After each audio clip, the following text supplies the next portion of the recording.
Hi అండి, welcome to సాతిలి talks. ఈరోజు ఇంట్లో మన గార్డెన్ చిన్న ప్లాంట్స్ అనమాట. ఇవి ఈ రోజ్ ప్లాంట్స్. సో వాటి కేర్ అండ్ డిసీజ్ మేనేజ్మెంట్ ఎలా చేసుకోవచ్చు ఈజీగా అనేది నేను ఈ వీడియోలో చూపిస్తాను. ఇది ఎల్లో కలర్ రోజ్, గ్రాఫ్టెడ్ది. కింద మనకి దీన్ని మనం రూట్ స్టాక్ సియాన్ అంటాం, అటాచ్ చేసి దాని కింద బ్లాక్ కలర్ కనిపిస్తుంది కదా. ఇది 1 year ఓల్డ్ ప్లాంట్, మా నర్సరీ నుంచి తెచ్చినప్పుడు 1 year ఓల్డ్ ప్లాంట్ ఈ రోజుకే. సో మనకి ఈ రోజ్ ప్లాంట్కి, ఏ రోజ్ ప్లాంట్స్కైనా కూడా ఎక్కువ సన్లైట్, మంచి bright sunlight, watering, fresh air ఉంటే గ్రోత్ అనేది బాగుంటుంది. అండ్ ఇప్పుడు మనం ఈ సాయిల్ పెట్టాం కదా, ఈ సాయిల్లో కూడా న్యూట్రిషన్ కండిషన్, ఫెర్టిలైజర్ మేనేజ్మెంట్ అనేది కరెక్ట్గా చేసుకుంటూ ఉండాలి. ఎక్కువ మనకి నైట్రోజన్ ఉన్నా కూడా ఈ లీవ్స్ అనేవి ఇట్లా బర్న్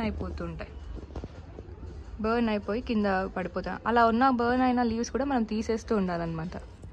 అండ్ ప్రూనింగ్ చేసుకుంటూ ఉండాలి. పెరుగుతున్న గ్రోత్ని ప్రూనింగ్ చేస్తే మనకి మంచి growth and flower birds increase అవుతూ ఉంటాయి. ఇది చూస్తున్నారా, ఇది లీఫ్ కర్ల్.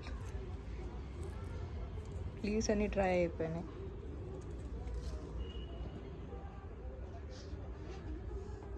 ఇది పౌడరీ మిల్యూ. ఇవన్నీ ఫంగల్ డిసీజెస్. ఇది లీఫ్ పౌడరీ మిల్యూ. మనకి ఏ ఫంగల్ డిసీజెస్ ప్లాంట్స్కి వచ్చినా కూడా, అండ్ మీరు ఏదైనా ఫంగిసైడ్ యూజ్ చేయాలి అనుకుంటే కాపర్ ఫంగిసైడ్ మనకి ఏదైనా బ్రాండెడ్ కంపెనీ తీసుకొని మనం దీని మీద స్ప్రే చేసుకోవచ్చు.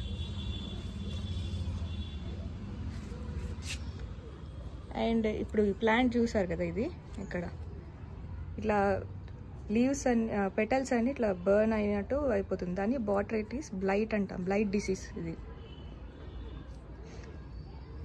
సో కరెక్ట్గా ఫ్లవర్ అనేది ఫామ్ అవ్వదు.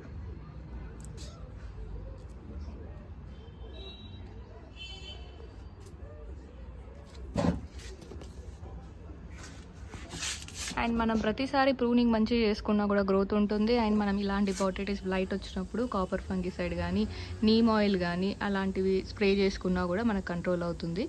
అండ్ ఇది మీరు నీమ్ ఆయిల్ స్ప్రే చేస్తే ఎక్కువ మంది నేను సజెస్ట్ చేయాలి నీమ్ ఆయిల్, ఎందుకంటే ఏమైనా బెనిఫిషియల్ ఇన్సెక్ట్స్ ఉన్నా కూడా అవి కూడా వాటికి హార్మ్ఫుల్ అవుతుంది కాబట్టి.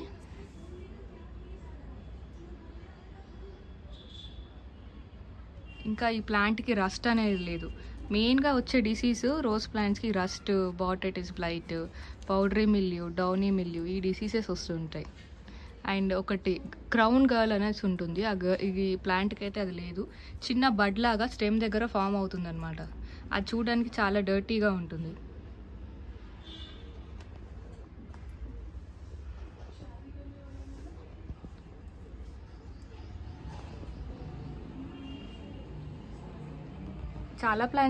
చాలా రోజెస్ ఉండేవి, తీసేసాము.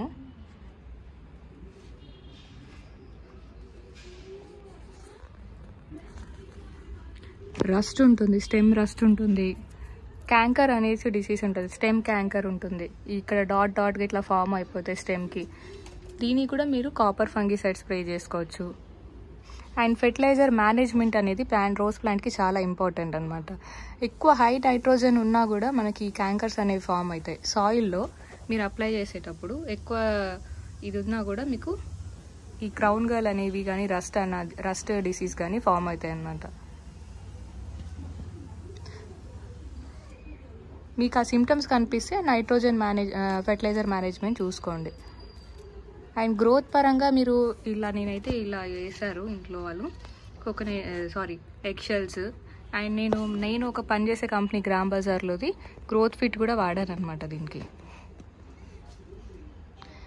అది అందరికీ తెలుసు మీకు డోసేజ్. నేను 1 లీటర్ వాటర్కి 10 ml మిక్స్ చేసి ఈ ప్లాంట్ రూట్ మొత్తం తడిసేలాగా అది స్ప్రెడ్ చేశాను అనమాట. అసలు దీనికి గ్రోత్ లేకుండే ఈ ప్లాంట్కి. అన్ని ఆకులన్నీ ఎక్కువ సన్లైట్ చూసుకోలేదు మేనేజ్మెంట్ సరిగ్గా. సో ఈ ప్లాంట్స్ అన్ని ఆకులన్నీ, లీవ్స్ అన్ని డ్రై అయిపోయి ప్లాంట్ అంతా ఎండిపోతుండేది.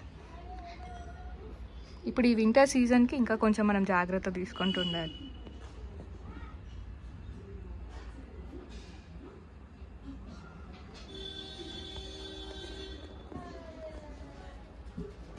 ఈ ఆకులు ఎండిపోయినవన్నీ పీకేస్తూ ఉండాలి వీటిని, మనం డ్రై లీవ్స్ అని.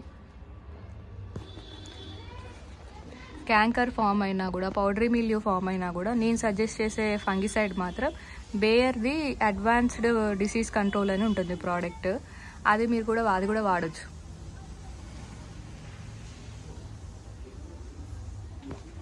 ఈ గ్రోత్ ఫిట్ డోసేజ్ అయితే మీకు తెలిసిందే. మీకు అది కావాలి, గ్రోత్ ఫిట్ కావాలి అన్నా కూడా మీరు దీంట్లో కామెంట్ చేయొచ్చు. అది ఎలా వాడాలనేది కూడా నేను చెప్తాను. అండ్ మనకు అది లీటర్ కాస్ట్ వచ్చి 600 rupees growth fit cost.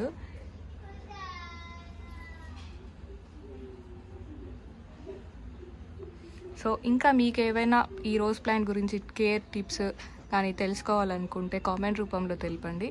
And నా ఛానల్ని లైక్ అండ్ షేర్, సబ్స్క్రైబ్ చేసుకోండి. Thank you.